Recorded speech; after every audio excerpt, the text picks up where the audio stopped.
Morning. कैसे हैं आप? उम्मीद करता हूं कि अपने पिछले वीडियो में आप लोगों ने केमिकल काइनेटिक्स से बहुत सारे बेसिक फैक्ट्स को समझा। अब हम लोग का एक इम्पोर्टेंट टॉपिक है केमिकल काइनेटिक्स का, बहुत important topic, molecularity of a chemical reaction. अभिक्रिया की अनुकूलता या फिर molecularity of a chemical reactions किसे हम लोग कहते हैं, क्या है? इसे जानने के लिए सबसे पहले लोग आते हैं एक balanced chemical reaction. H2 plus Cl2 मिलकर निर्मित करता है 2HCl। इस रिएक्शन में बाईं ओर दो हाइड्रोजन, दाईं ओर दो हाइड्रोजन, बाईं ओर दो क्लोरीन, दाईं ओर दो क्लोरीन, यानी यह एक संतुलित रासायनिक समीकरण है। संतुलित रासायनिक समीकरण उस समीकरण को कहते हैं जिसमें बाईं ओर और दाईं ओर दोनों, तीर के बाईं ओर और दाईं ओर दोनों परमाणुओं की संख्या समान होती है। तो हम लोग चर्चा करें मोलकुलरिटी ऑफ ए केमिकल रिएक्शन यानी अभिक्रिया की अनुकूलता के बारे में। किसी संतुलित रासायनिक समीकरण में, जैसा हमारा यह रासायनिक समीकरण जिसमें H2Cl2 से मिलकर 2HCl का निर्माण करता है, यह एक संतुलित रासायनिक अभिक्रिया है। हमें इसकी अनुकूलता के बारे में जानना है, यानी मोलिक्यूलरिटी। इसके पीछे कुछ लिखा हुआ नहीं है, मतलब 1 मैथमेटिकली, और इसके पीछे भी कुछ नहीं, यानी 1 मिल करके हो गए योगफल के बाद 2। ये हमारा पहला उदाहरण। और दूसरे उदाहरण पे हम लोग आते हैं। N2 प्लस 3H2 मिलकर निर्मित करता है 2NH3। इसकी अनुकूलता अर्थात मोलिक्यूलरिटी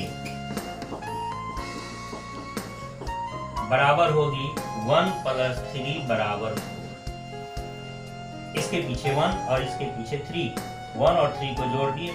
अब आते हैं हम लोग इसकी परिभाषा के बारे में। किसी संतुलित रासायनिक समीकरण में अभिकारकों के मोलों के योगफल को अनुकूलता या मोलिक्यूलरिटी कहते हैं।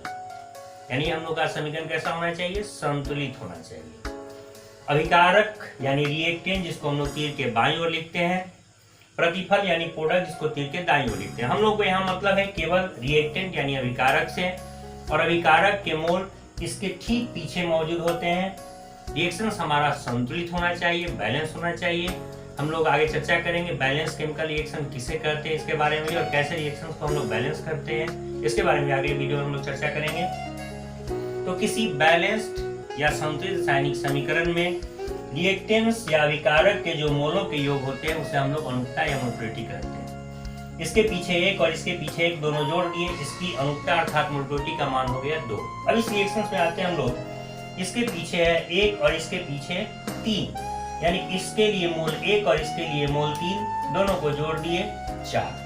तीर के बाईं ओर अभिकारक होता है, इसे रिएक्टेंट या सबसेट कहते हैं। हमें रिएक्टेंट या सबसेट से ही यहाँ मतलब है, हमें प्रतिफल से यहाँ कोई मतलब नहीं है, केवल रिएक्शन संतुलित होना चाहिए। In a balanced chemical reactions the sum of number of moles of reactant is known as molecularity of the chemical reaction. अर्थात किसी संतुलित रासायनिक समीकरण में अभिकारक के मोलों के योगफल को अनुकूलता कहते हैं। एक अन्य उदाहरण से भी हम लोग इसे समझ सकते हैं। 2SO2 प्लस O2 मिलकर निर्मित करता है 2SO3। तो इसके लिए अनुकूलता का मान आप लोग सोच सकते हैं क्या हो सकता है। तीर के बाईं ओर रिएक्टेंट यानी अभिकारक, रिएक्शन संतुलित है क्योंकि यहाँ 2S, यहाँ भी 2S, यहाँ 2 और 2 दूनी 4, यानी 6 ऑक्सीजन इस तरफ और 2 तिहाई 6 ऑक्सीजन इस तरफ। दोनों तरफ बाईं और दाईं तरफ दोनों तरफ ऑक्सीजन की मात्रा और सल्फर की मात्रा बराबर, यानी बैलेंस रिएक्शन है। इसमें हमें रिएक्टेंट से मतलब है, और रिएक्टेंट के मोल इसके लिए 2 और इसके लिए 1, टोटल योगफल हो गया हमारा 3। यानी मोलिक्यूलरिटी ऑफ केमिकल रिएक्शन इस रिएक्शंस के लिए होगा 3। अगला उदाहरण हम लोग देखते हैं। H2O प्लस हाफ O2, यह भी एक संतुलित रिएक्शन है। इस रिएक्शन में रिएक्टेंट है H2O2 इसके लिए मोलकुलरिटी यानी अनुकता का मान हमें ज्ञात करना हो तो ये होगा 1, क्योंकि इसके लिए केवल एक ही रिएक्टेंट है, इसके पीछे नंबर ऑफ मोल्स है 1। यानी अनुकता या मोलकुलरिटी निकालना बहुत ही आसान काम है। हमें बस दो चीजों पर ध्यान रखना है। एक यह रिएक्शन संतुलित होना चाहिए। संतुलित रिएक्शन के लिए हमें क्या देखना है कि तीर के बाईं ओर और दाईं ओर दोनों तरफ टोटल नंबर ऑफ एटम्स बराबर होने चाहिए। और यदि रिएक्शन बैलेंस है, संतुलित है, तो ऐसी अवस्था में रिएक्टेंट्स के मोल जो भी होंगे उनके योगफल को हम लोग मोलकुलरिटी यानी अनुकता कहते हैं। इसके पीछे 1 इसलिए मोलकुलरिटी 1, इसके पीछे 2 यानी 2 और इसके पीछे 1 यानी 1। इन दोनों को जोड़ दिए मोलकुलरिटी हमारी हो गई 3। मोलकुलरिटी ऑफ रिएक्शंस हमेशा थ्योरेटिकल वैल्यू होते हैं। ये पूर्णांक नहीं हो सकते यानी फ्रैक्शनल नहीं हो सकते, ये शून्य भी नहीं हो सकते, ये निगेटिव भी नहीं हो सकते। इन सब के बारे में हम लोग आगे चर्चा करेंगे ऐसा क्यों होता है। अर्थात मोलकुलरिटी ऑफ रिएक्शंस एक सैद्धांतिक मान है, एक थ्योरेटिकल वैल्यू है। यह कभी भी शून्य नहीं होता, यह निगेटिव नहीं होता, यह फ्रैक्शनल नहीं होता। और इसके पीछे कुछ रीजंस हैं, इसके हम लोग अगले वीडियो में चर्चा करेंगे।